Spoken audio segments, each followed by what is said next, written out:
প্রিয় ভাই ও বোনেরা, আমরা জানি নিজের পক্ষ হতে কুরবানি করা ওয়াজিব, কিন্তু আমরা এটা কি জানি হাবিবুল্লাহ হুজুর পাক সাল্লাল্লাহু আলাইহি ওয়াসাল্লাম উনার পক্ষ হতে কুরবানি করা ফরজ? হ্যাঁ বন্ধুরা, আজ থেকে প্রায় 1500 বছর পূর্বে যিনি আখিরি রসুল হাবিবুল্লাহ হুজুর পাক সাল্লাল্লাহু আলাইহি ওয়াসাল্লাম, তিনি আমাদের জন্য এমনই এক মহান ওসিয়ত মুবারক করে গিয়েছেন যেন আমরা উনার পক্ষ থেকে পবিত্র কুরবানি করি। সুবহানাল্লাহ।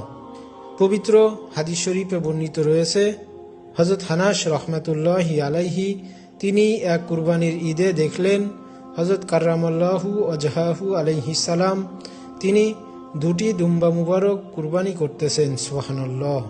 তখন হযরত আনাস রাহমাতুল্লাহি আলাইহি তিনি জিজ্ঞাসা করলেন, দুটি কেন?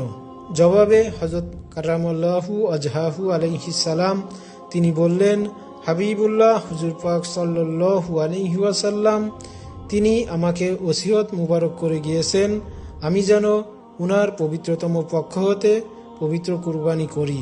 সুবহানাল্লাহ। সুতরাং আমি উনার পবিত্রতম পক্ষ থেকে একটি কুরবানি করতেছি। সুবহানাল্লাহ।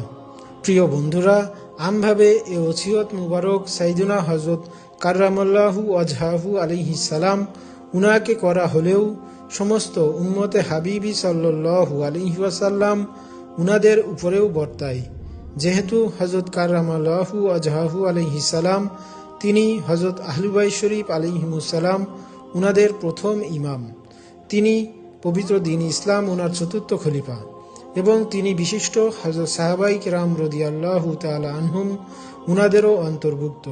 এজন্য উনাকে অনুসরণ করাও ফরজের অন্তর্ভুক্ত। সুবহানাল্লাহ। পবিত্র রাজারবাগ দরবার শরীফে নূরে মুজাসসাম হাবিবুল্লাহ হুজুর পাক সাল্লাল্লাহু আলাইহি ওয়াসাল্লাম উনার পক্ষ হতে প্রতি বছর শত শত কুরবানি করা হয়। সকলে শরীক থাকার সুবিধার্থে রয়েছে আর্থিক এবং শারীরিক আঞ্জামের সুযোগ। আপনি চাইলে এখানে আর্থিক এবং শারীরিকভাবে শরীক থাকতে পারেন।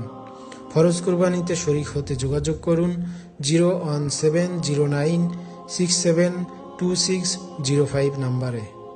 আসসালামু আলাইকুম ওয়া রাহমাতুল্লাহ।